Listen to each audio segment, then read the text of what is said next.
सोचो अगर सिर्फ तुम अपने 20% एफर्ट से अपना 80% रिजल्ट ला सकते तो इम्पॉसिबल लगता है ना।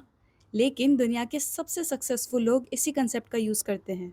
Hello everyone, this is Ayushi और आज हम बात करने वाले हैं एक ऐसे प्रिंसिपल के बारे में जो तुम्हारे पढ़ने का तरीका, काम करने का तरीका और टाइम मैनेज करने का तरीका ये सब इम्प्रूव कर सकता है। लेकिन इस प्रिंसिपल को समझने से पहले कभी नोटिस किया है कि पूरा दिन बिजी रहने के बाद भी लगता है कि आज कुछ खास अचीव नहीं किया, और कभी सिर्फ एक या दो इम्पोर्टेंट काम कंप्लीट करने के बाद भी लगता है कि आज का दिन बहुत प्रोडक्टिव था। पर ऐसा क्यों होता है? इसका जवाब छुपा है 80/20 रूल में। ये रूल हमें बताता है कि हमारे 80% रिजल्ट्स केवल हमारे 20% एफर्ट से आते हैं। पर इसका मतलब ये नहीं है कि बाकी 80% एफर्ट्स बेकार है, बल्कि इसका मतलब सिर्फ इतना है कि हर काम इक्वली इम्पोर्टेंट नहीं होता। सोचो एक स्टूडेंट एग्ज़ाम के लिए प्रिपेयर कर रहा है। उसके पास पढ़ने के लिए 20 चैप्टर्स हैं, लेकिन एग्ज़ाम के बाद उसे पता चलता है कि सिर्फ 4 या 5 चैप्टर से ही मैक्सिमम क्वेश्चंस आए। यानी 20% टॉपिक्स ने उसके 80% मार्क्स डिसाइड कर दिए।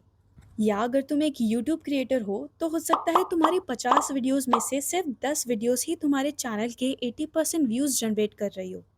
हर जगह पैटर्न सेम है, बस कुछ चीज़ें ज़्यादा इम्पैक्ट क्रिएट करती हैं। अब सबसे बड़ा क्वेश्चन ये है कि अपना इम्पोर्टेंट 20% आइडेंटिफाई कैसे करें। सबसे पहले खुद से एक सिंपल सवाल पूछो, कौन सा काम कंप्लीट करने से तुम्हारी लाइफ में सबसे ज़्यादा डिफरेंस आएगा। और अगर तुम एक स्टूडेंट हो तो रैंडम चैप्टर्स पढ़ने की जगह उन टॉपिक पर फोकस करो जो बार बार एग्जाम्स में पूछे जाते हैं। अगर तुम्हारा गोल फिटनेस है तो रोज़ परफेक्ट वर्कआउट प्लान ढूंढने से ज़्यादा इम्पॉर्टेंट है रोज़ एक्सरसाइज करना। अगर तुम्हारा गोल पढ़ाई है तो कलरफुल नोट्स बनाने से ज़्यादा इम्पॉर्टेंट है कंसेप्ट समझना और क्वेश्चन सॉल्व करना। और अगर तुम यूट्यूब ग्रो करना चाहते हो तो हर छोटी डिटेल पर टाइम स्पेंड करने के बजाय उन चीज़ों पर फोकस करो जो सबसे बड़ा इम्पैक्ट क्रिएट कर सकता है, जैसे स्क्रिप्ट, थंबनेल और ऑडियंस रिटेंशन।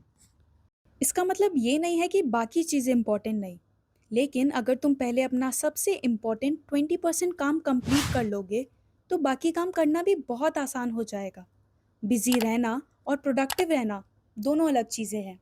अब आज से जब भी तुम अपनी टू डू लिस्ट लिखो तो एक बार रुक कर खुद से ये सवाल पूछो कि क्या ये मेरे इम्पोर्टेंट 20% काम में आता है कि नहीं। और हो सकता है सिर्फ ये एक सवाल तुम्हारी प्रोडक्टिविटी ही नहीं बल्कि तुम्हारी ज़िंदगी भी बदल दे।